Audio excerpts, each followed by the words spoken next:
Good afternoon and thanks for joining us. A man is in critical condition after falling 35 feet, landing in the bottom of a cave. Now, this accident happened Saturday morning in Marion County, just north of Jasper. News Channel 9's Karen Zaklak has more on this remarkable rescue. Karen.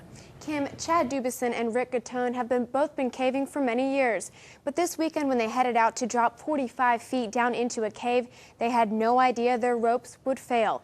As you're about to see on the video, one of the rescuers shot himself. That slip sent Gatone plummeting to the bottom and Dubison running for help.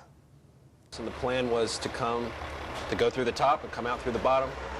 And there's 4 rappels along the way. But on the first rappel, Chad Dubison's plan went terribly wrong when his caving partner Rick Gatone fell 35 feet in a quarry in Marion County. Sheer panic.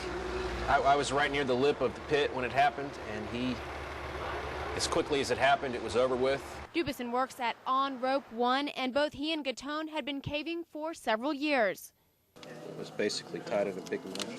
But when the knot just like this one failed, Gatone fell. Dubison ran a half-mile down the mountain to call for help. And fortunately, members of the Chattanooga-Hamilton County Rescue Services Cave and Cliff Unit were nearby.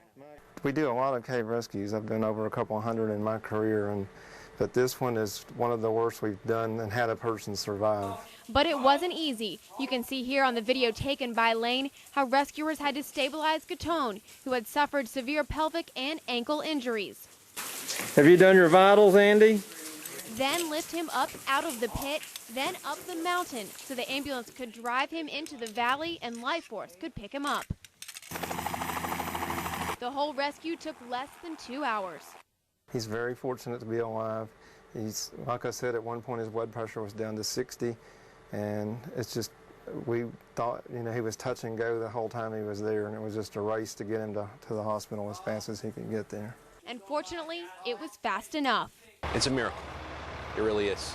The chance of getting someone out of a situation like that in a wilderness response is almost zero. Marion County also responded and helped in the rescue. Rescuers say if Gatone hadn't gotten out in the next 15 minutes, he wouldn't have made it. Coming up on News Channel 9 at 6, find out what injuries Gatone suffered and how he's doing. Also hear what happened when Dubison first called 911. Kim. Karen, thank you.